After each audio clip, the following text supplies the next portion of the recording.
Bonjour à tous et bienvenue sur boursicoté.com pour cette nouvelle analyse technique du CAC 40 en point matinale avec une configuration qui repart sur les mêmes bases que ce que nous avions la semaine dernière. Après avoir testé donc à deux reprises la zone ici des 7110 points, on s'aperçoit que l'indice ne parvient pas ici à franchir cette zone. Donc on est ici sur une zone d'objectif. Il va falloir observer ce qui va se passer dans ce range ici entre 6950 et 7110 points à l'aube d'une semaine qui s'annonce assez volatile. Du point de vue des indicateurs techniques, c'est très neutre au sens des histogrammes du MACD qui évolue autour de la zone d'équilibre et en alternance ici en évolution positive ou négative. Au niveau du RSI, on est ici toujours dans la zone neutre, on a failli avoir une entrée ici dans la zone de surachat, mais cela ne s'est pas transformé, on est donc dans une tendance qui se neutralise donc sur ces deux indicateurs. Alors, on est donc au début d'une semaine qui risque d'être assez chargée entre les résultats de grosses tech américaines et les actions de banque centrale. On risque d'avoir énormément de volatilité, ce qui fait qu'on est peut-être ici dans une phase d'attente. Donc cette phase d'attente, elle est matérialisée ici par deux niveaux horizontaux, 6950 et 7110 points.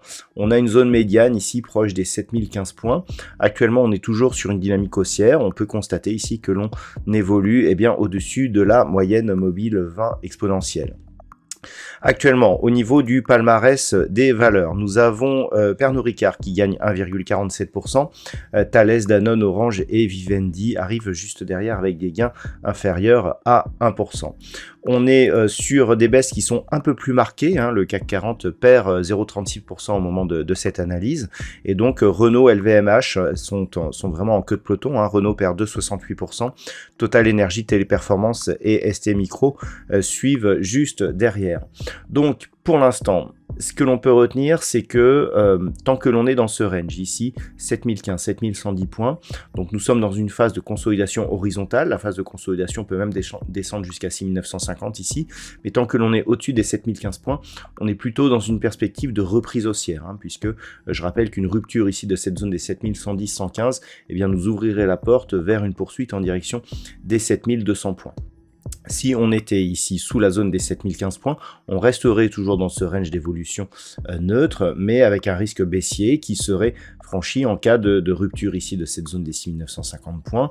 On aurait dans ce cas-là un objectif proche des 6850 points et de ce deuxième retracement de Fibonacci ici à 6869 points. Donc globalement, tant que l'on est dans cette zone, pas grand-chose à signaler. Ce que l'on peut noter, c'est qu'avec ces deux contacts ici sur la zone des 7110 et un point bas intermédiaire, si on casse ici cette zone des 6950, qui est donc le point bas, on aura une configuration ici dite en double top, qui pourrait provoquer une accélération ici sur des niveaux proches des 6000, proches mais inférieurs à 6800 points. Voilà donc les niveaux qu'il faut connaître pour aujourd'hui. D'un point de vue macroéconomique, nous allons avoir les chiffres du PIB en Allemagne donc dans la matinée à 10h et pas d'autres statistiques majeures en tout cas que ce soit en Europe ou du côté des États-Unis. Voilà donc ce qu'il faut savoir pour aujourd'hui. Je vous souhaite une bonne séance. On se retrouve dès ce soir pour toutes les autres analyses techniques du site boursicoté.com.